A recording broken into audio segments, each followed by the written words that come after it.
I was going through a kind of a tough time in my life. I wasn't divorced yet, but it was clear that it was inevitable. And so I just started writing, as more of like a cathartic release. And it turned into a book. It's called Cappuccino in the Winter. And it's about a former hacker and a security expert who are trying to catch a cyber thief, basically, and they end up falling in love. And that was published in 1999, but I've been really excited because 24 years later, or almost a quarter of a century later, a publisher wanted to republish it. And so that is now available through Word Woo's Publishing. And so that was my initial piece that I created. And that kind of started the ball rolling. And since that time, I have created a number of films, I've written a number of scripts. Um, um, the Pink Visitor. The Pink Visitor was a film that I produced and wrote the script for, and also my children and I, after the tragic killing of George Floyd, because I live in Minneapolis, um, we went around documenting the mostly my youngest daughter went around documenting the aftermath of the murder of George Floyd. That particular piece went to the Cannes Short Film Festival and screened there. I also did a piece called Hope Sessions about, this was before what happened with George Floyd. I did Hope Sessions, which featured, among other things, young black men. Well, actually, they weren't that young, but they were black men here in Minneapolis, and the police brutality that they have suffered and many African American men have suffered here in Minneapolis and around the country. So those are some of the projects that I also wrote a spiritual guide called You Better Recognize a Spiritual Guide Because Life's a Trip. So those are some of the projects that I worked on before. Well, probably some of it was before the Triangleheads and some of it was after the Triangleheads. So the Triangleheads, it is an edutainment property, meaning it's meant to both educate and entertain. And as indicated, the Triangleheads came about because that's all I could draw on my computer were geometric shapes.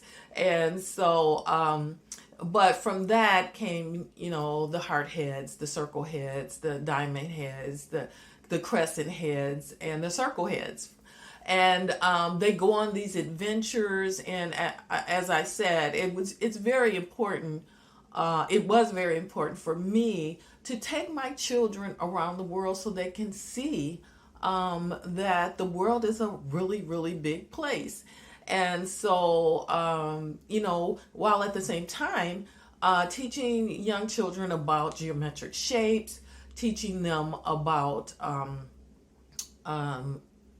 counting, and the heart heads teach some Spanish, the little bit that I did know. So it's an edutainment property.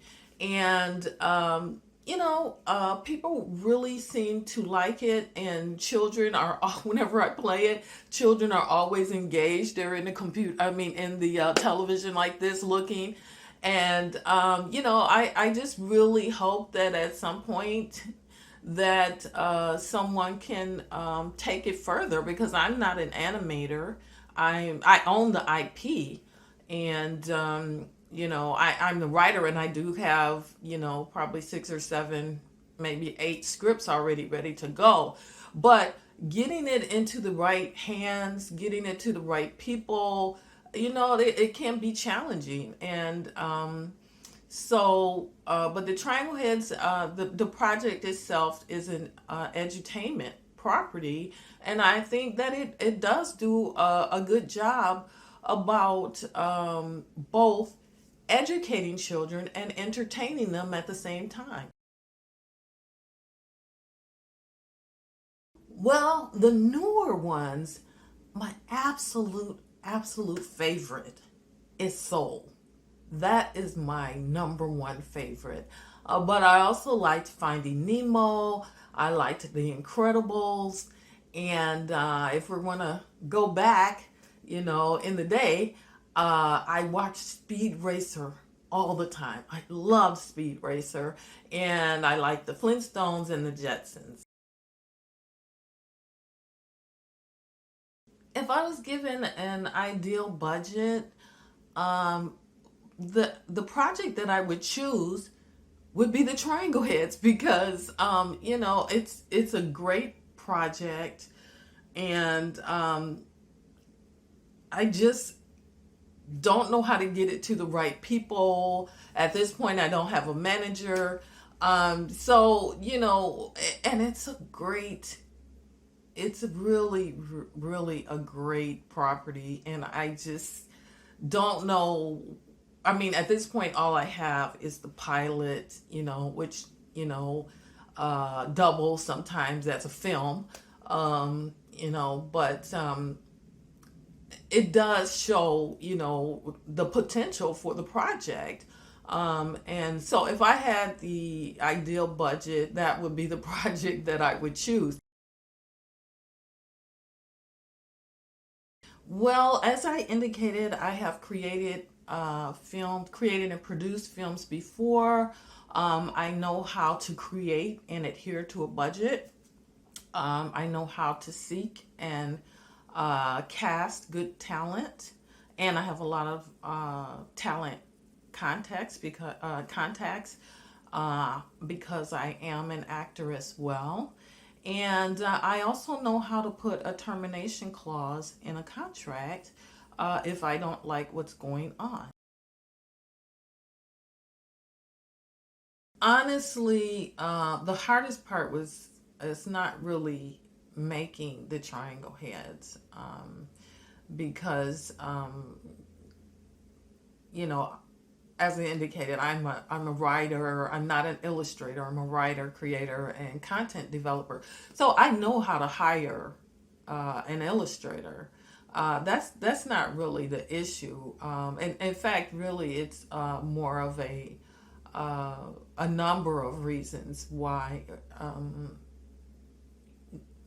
that make the development of the triangle heads difficult.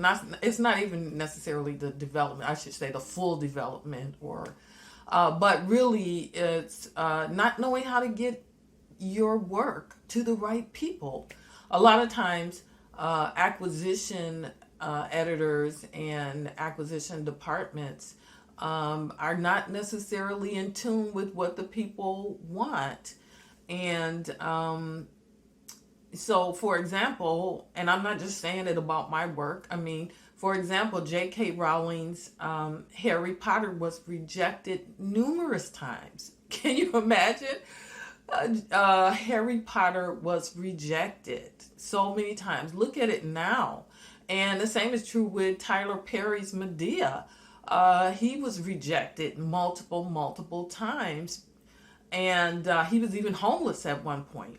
And so, but clearly both of them have shown that that's what the people wanted, even though they were rejected multiple times by acquisition editors and, you know, um, production houses. They proved them wrong, and both are multi-millionaires. Oh, excuse me, both are billionaires at this point. So that's one thing, is that the acquisition is not knowing how to get it to the right people, and then if you do get it to the right people, they may not even be in tune with with what the people want. Another issue is funding. As indicated, I know how. I'm a writer, but and I'm not an illustrator or an animator, but I know how to hire one. So clearly funding is an issue. But even if you get funding, it still goes back to number one, not knowing how to get it into the right hands and not having people believe in your work. Number three is competitive. I mean, I have been to MIP TV in cons, and everybody is there trying to sell their property. You know, it's very intimidating and scary, and you know, it's just difficult. But again, you know, I think that just not being able to get your hands in, get your product or your property into the right hands, and rejection is really a big issue. I'm a writer, so the techniques that I use pen and paper, and I use Microsoft Word, and I use personal experience, and then I expound upon that.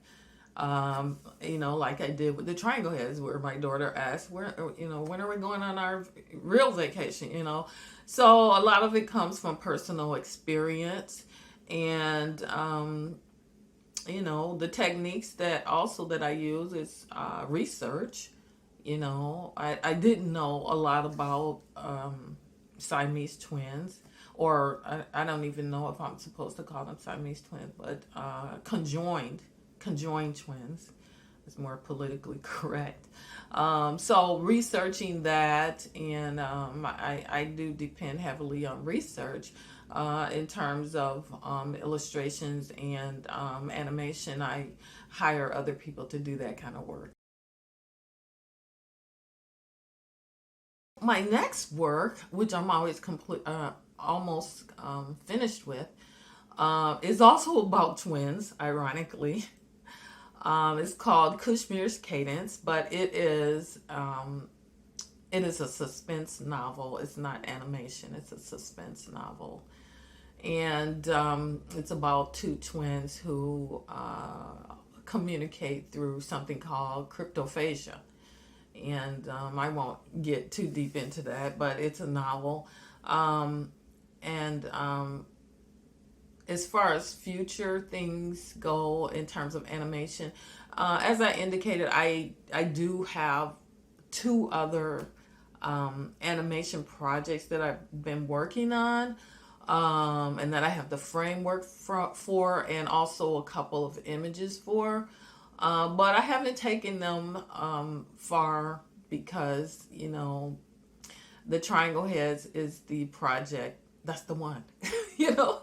And so if I haven't, you know, sold that or taken that one to the next level, it doesn't really make a lot of sense for me to focus on the other one. And I guess I don't know that I have the inner drive, because I've had so much rejection for the Triangleheads to try to make a different project work. So